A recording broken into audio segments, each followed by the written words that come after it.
Queste navi, ognuna di queste navi inquina troppo, ognuna inquina come 14.000 automobili. Allora oggi ne blocchiamo 5, quindi provate a farvi un po' di conti di quanti veleni queste navi sputano dai loro camini nei nostri polmoni, e queste navi tengono il motore acceso 24 ore al giorno e sono ormeggiate a pochi metri dalle nostre case. Queste navi sono troppo grandi e spostano troppa acqua, parliamo di 100.000, 135.000 metri cubi d'acqua che vengono spinti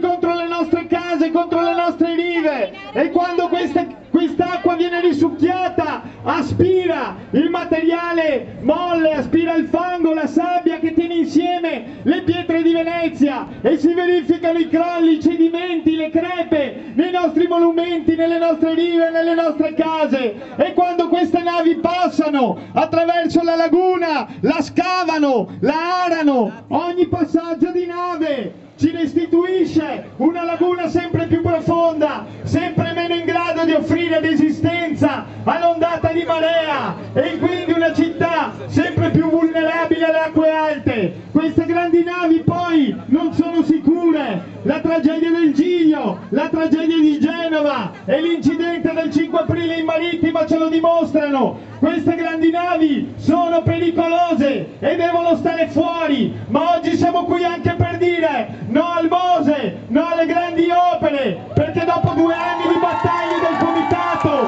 il governo vorrebbe imporre alla città una nuova grande opera, che è lo scavo del contorta Sant'Angelo, una vera grande opera, 200 metri di larghezza per 12 di profondità,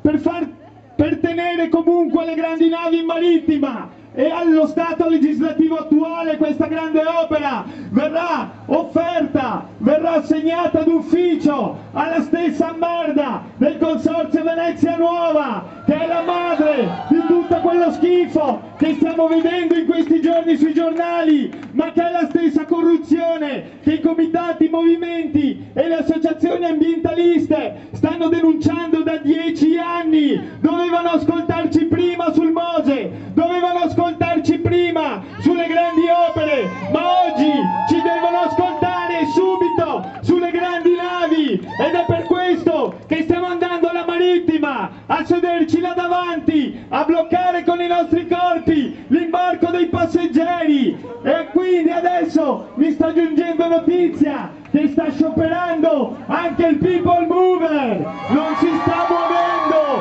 non sta imbarcando croceristi, uno sciopero spontaneo della monorotaia per impedire ai croceristi di montare anche da qui. Andiamo avanti, per piacere.